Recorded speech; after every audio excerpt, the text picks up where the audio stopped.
Todo esto busca una practicidad para todos. Y esto ya sucedió en 2020, vamos hacia el tercer año desde que se dio la conjunción en el 21 de diciembre. Y estos señores del tiempo ajustan todo. Entonces, observen alrededor, aquello que se está desvaneciendo se está ajustando, aquello que está emergiendo se está ajustando. En un caso es un barco que está naufragando y en otro caso son las personas que están más mal que bien, todavía acaso, pero agarrados a la soga como pueden, y a veces vuelven al barco, a veces a la soga.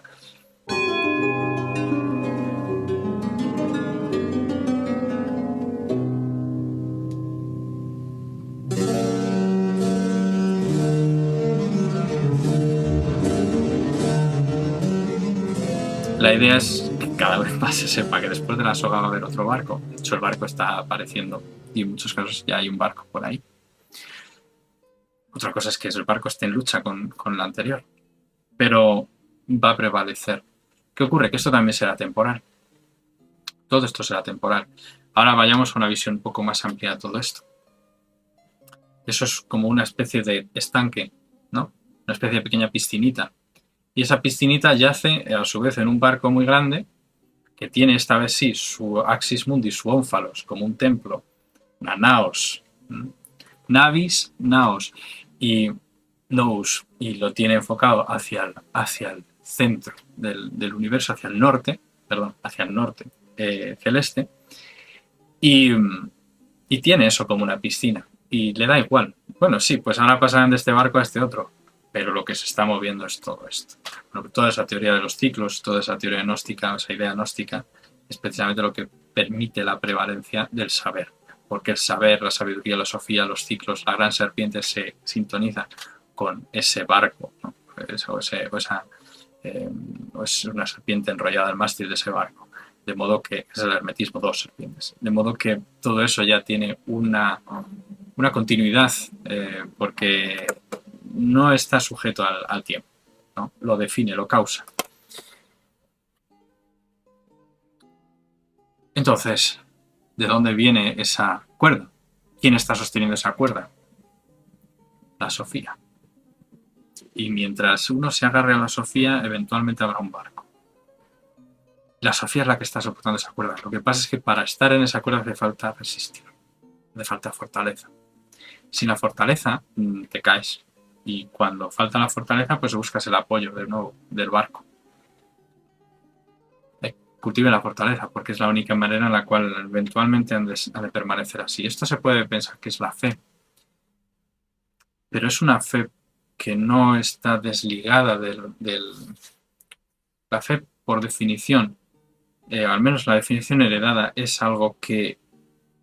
La definición heredada recientemente, pero la tradición renacentista, aunque es menos reciente, pues lo deja claramente. No, o sea, ahí está Dios, está la fe. Y esa... sí que es verdad que no se contempla como si fuera como el mismo Dios, ¿no? que no es cognoscible. Pero hasta llegar a ella, sabes que sí, que la cuerda la puedes palpar, la cuerda es existente. Y conforme va subiendo, a lo mejor se difumina un poco más. Pero es firme, porque puedes sentir la firmeza de la cuerda. Puedes sentir que sí, puede haber zozobra por el viento, que es lo que es por donde se mueve el espíritu. Pero hay un punto, un ónfalos. Eso no varía. Eso es la firmeza real. Entonces, ahí es donde, si eres capaz de mantenerte, sabes que hay una serie de eslabones hasta que, aunque sea incognoscible, sí que se da esa garantía, por así decirlo, ¿no? Quien sostiene, insisto, esa cuerda es la Sofía. O la misma cuerda es la Sofía graduada. Entonces, bueno, pues esa es la paradoja del ser humano. No puede controlarlo todo, pero sí que puede palpar cuando está en la verdad, que aunque no la advierta toda, sabe que es lo suficientemente segura para afrontar lo que haya de venir. Insisto que bajo los pies de esa persona que está colgada de la nada está el abismo, está la muerte, está Butes cayendo al mar. Con lo cual, hemos hablado de vencer el miedo y es que se trata de eso. Y si no, no se habría encaramado la cuerda. Siempre existe esa posibilidad. Los héroes que aquí están, siempre están luchando y la muerte les persigue. Por mucho que se parezcan a dioses, la muerte les va a demostrar que no lo son. Entonces, esto ocurre de forma análoga aquí. Las manos pueden fallar, puedes caer, y a lo mejor caes unos metros. A lo mejor luego eres capaz de recuperar fuerzas y subir, pero también te puedes caer y ahí se acabó. De lo contrario, en el barco habrías aguantado un poco más. Eventualmente habrías caído, pero habrías aguantado un poco más. ¿Cuál es la elección que tiene usted? ¿Cuál es la elección que tenéis vosotros? Es un poco lo que sí que podemos hacer es eso, ¿no? Es ese libre, eso sí que existe como un libre albedrío. No, aquí no se trata nunca de ser dogmático con esto, ni inflexible, pero la idea es sencilla. Esto que contaba la cuerda o sea, es un sueño, por eso me ayuda a contarlo, porque lo puedo alegorizar bien, pero no hay visiblemente nada lo está sujetando, sin embargo está sujetando. Esa es la misma cuerda a la que nos ataremos ahora y la siguiente vez y la siguiente vez y la siguiente vez. ¿Qué es lo que dejamos atrás? Cuando afrontamos el miedo dejamos atrás el karma que nos atrapa, el pesado, el que hace que pese nuestro corazón al final de las cuentas. Entonces, eso es lo que dejamos atrás al aventurarnos, a lanzarnos y tomar esa cuerda y asumir que podemos caer. Dice Sebastián, el deseo es un río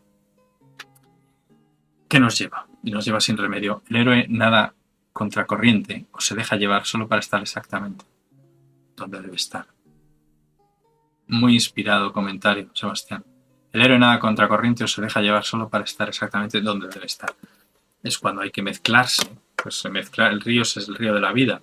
Tú te dejas mezclar con la vida porque es ahí donde tienes que estar, eres consciente que tiene que ser así, haces lo que tengas que hacer y después te toca esforzarte y nadar otra vez contra la corriente. El río siempre nace de una fuente. La fuente de ese río es el mismo punto en el cual el deseo es neutralizado, porque de ahí surge todo el deseo. O sea, si entendemos el deseo como la corriente traccionaria de la atracción del río, ¿no? Aparentemente un río con toda su belleza te puede permitir cruzarlo, pero luego cuando estás cruzándolo te das cuenta que lo que hay debajo, es decir, tu vientre y bajo vientre, te van a arrastrar. No contabas con ello, las fuerzas magnéticas de tu propio ser, de tu propio cuerpo, son mucho más potentes de lo que parece. Y eso es lo que hace que a mitad del río la corriente te lleve y zozobres y caigas. O puede que ocurra. Entonces, por eso hay que navegar ligero. Es una cosa, pero es el río de la vida. Entonces, una vez remontas a la fuente de la que emana el deseo no va a estar supeditada al deseo. ¿Se entiende esto? Para poder llegar a este hace falta fortaleza. Pero es que ese mismo punto álgido de donde está naciendo el río, es un punto que no diría que es análogo al final de la cuerda, porque no lo es, pero es como su contrario, su némesis. Está al otro lado del orbe. Es como el centro de un huracán. Es donde ahí no hay corriente, pero en el momento en que te lances va a haber corriente. Entonces es temporal, es un equilibrio inestable. Por lo tanto, el héroe no está ahí. El héroe está mezclado en la vida. Me explico, porque esto nos lleva al héroe ermitaño como antesala heroica o como retiro. Por eso en Star Wars, las últimas películas, no tiene sentido ver a Luke Skywalker clavado ahí retirado. Luego toma partido, pero esto ocurre muchas veces, ¿no? Por ejemplo, el arquetipo de Tom Bombadil en El Señor de los Anillos él no puede considerarse en ningún caso un héroe y se dice que él es el primero, ¿no? Y él estaría en ese principio de donde emana el deseo, pero no está sujeto a él. Por eso puede ponerse el anillo, porque da igual. O sea, el anillo es algo que cualquier ser embebido por supuesto en esa corriente, se pondría y saldría mucho más despedido por la corriente. Otra cosa es que fuera capaz de arrastrar a otros, que es el poder que tiene. Pero él, que está en la fuente del mismo río, él se puede poner el anillo, no hay ningún problema. Él está en ese eje, en su contraparte. En el fondo, Tom Bombadil está permitiendo que el mundo se sostenga. Sin Tom Bombadil no se podría sostener el mismo río que permite la redención del héroe, que es Frodo, y también es Aragorn, y también es Gandalf. Y los que sucumban los malos, ¿no? Entonces es necesario. Si no, no habría trama. Sin Tom Bombadil no habría ningún tipo de evento posible en El Señor de los Anillos. Es impresionante, ¿no? Él está en esa cima. Se imagina una montaña, de ahí nace la corriente, pues Tom Bombadil está ahí. Esa corriente, la fuerza de esa corriente es el deseo. Él no está sujeto a ello. Se puede poner el anillo, porque el anillo necesita estar en ese agua para tener un efecto. Si no está en ese agua, está en el aire. Entonces carece de poder. Pero si está en el agua, entonces ya ese anillo genera un peso. Y al final el ser que se lo pone no está en la superficie, en una balsa, está abajo y se está moviendo en ese abajo, donde es como si fuera, como como que la corriente fuera mayor ahí abajo. Bueno, pues recordar que en unos días empezamos cursos y que estaremos encantados de conoceros, a los que estáis ahora de espectadores. Dice Sebastián, qué pena que no has visto las series animadas de Star Wars. Pues sí. No ha sido una elección, simplemente pues como hay no tengo contratadas ciertas plataformas, pues no las he visto. No las he visto. Seguro que habría manera, ¿no? Yo recomiendo a mí. No hay ningún problema, vamos. Hay un personaje llamado Bendu, que es el Tom Bombadil de Star Wars. Ambos mis personajes preferidos de las sagas. Ah, vale. Pues entonces, oye, pero, dime exactamente dónde ver eso y lo voy a buscar. Claro que sí. Es que mucha gente se ha preguntado por el verdadero significado de Tom Bombadil. Anda que no han corrido tinta digital en foros con quién es Tom Bombadil, por qué está ahí. Estaba en el principio, dice Tolkien. Pero Tolkien es fascinante, porque nace de su mente todo un universo que es tremendamente inspirador también. Y por si alguien se lo está preguntando, no, eso no nace de una cuestión sesuda y mecanicista del análisis de los mitos y de tal. No. Tolkien era un erudito, pero todo eso sale de la musa, a través de, que era la más cantarina de todas las musas, a través de él, ¡pas! Todo quedó plasmado y nosotros su disfrute. O sea, el elemento de las águilas, justo a la puerta del infierno, con Aragorn lanzándose pese a todo, inmolándose. Porque Aragorn se podría haber quedado en las puertas de Minas Tirith, todo eso hubiera podido tener otro cáliz, pero no. También hubiera podido no ir a las sendas de los muertos, ¿no? Pero fue. Y hizo el pacto aquel en la piedra de Erech. O de Erech. Supongo que es de Erech o de Erech. Pero que bueno, pues Bendu, vale. Y pues eso, que han corrido ríos de tinta digital con el tema de Tom Bombadil.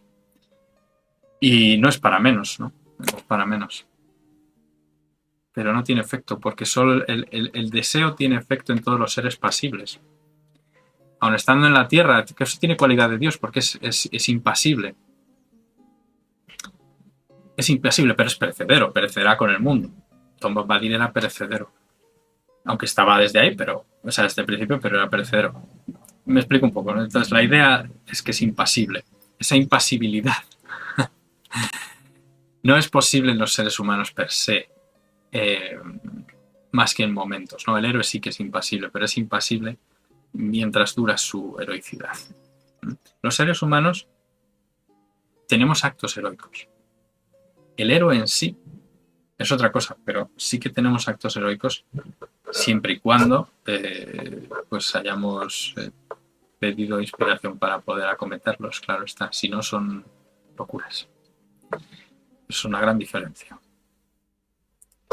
Como decíamos antes, la armonía es necesaria. Esto obliga a una contemplación del entorno, una prudencia, contemples el todo, para entender qué partes no están ajustadas. ¿Dónde?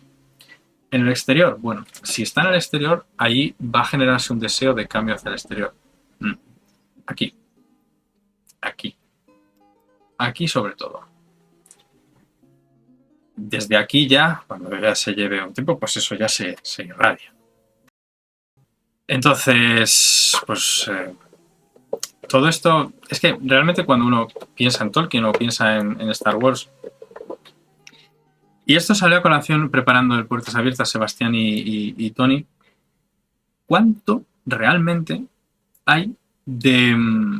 A pesar de que las tres últimas películas pues, fueran completamente distintas, cuánto quedó de la inspiración original, cuánto es imposible que tapen por mucha malicia que tengan o mucho comercialismo, cuánto de esa luz es imposible que tapen. Me refiero, por ejemplo, a eventos, si se siguió un poco el tema, cuando estaba Mark Hamill en alguna rueda de prensa, lanzaba, como se suele decir, pullas, ¿no? Lanzaba frasecitas de disconformidad, ¿no? Es decir, jamás Luke haría esto, hasta el punto que ya dijo, jamás habría hecho esto Luke Skywalker, ¿no? Él era un optimista. Y es que esa es una gran clave, ¿no? Él, aunque sea fuera de las películas, deja claro quién es Luke Skywalker. O sea, él sí que está metido ya en el mito que él ha vivido, porque él es parte de un mito cuando rueda eso, igual que lo es Carrie Fisher, igual que lo es Harrison Ford y George Lucas. O sea, ellos ya son parte de un mito, porque lo han vivenciado, lo han trasladado, no creado, pero han trasladado ese mito del cielo a la tierra y lo han vivenciado. Ellos ya son parte de ese mito, ellos son entonces se entiende que tengan ese traje, porque esa luz ya yace en ellos. Y no importa lo que pase, va a yacer en ellos siempre. Entonces, cuando Mark Hamill está hablando de esto fuera de la película, también están rindiendo un tributo de una forma completamente fortuita a lo que es Star Wars. Star Wars es más grande. No es que se tenga que esforzar para decirlo, le sale solo. De hecho, es atrevido el hacerlo, ¿no? Entonces, tiene ese acto también de Jedi, de atreverse contra un lado oscuro, ¿no? Que es el de el pensamiento correcto y de vender algo por venderlo, pese a que tiene enormes fallas, ¿no? Entonces se lo pone bajo relieve. Es heroico el acto. Y lo es porque en su día él fue Luke Skywalker y siempre lo será. Y siempre lo será.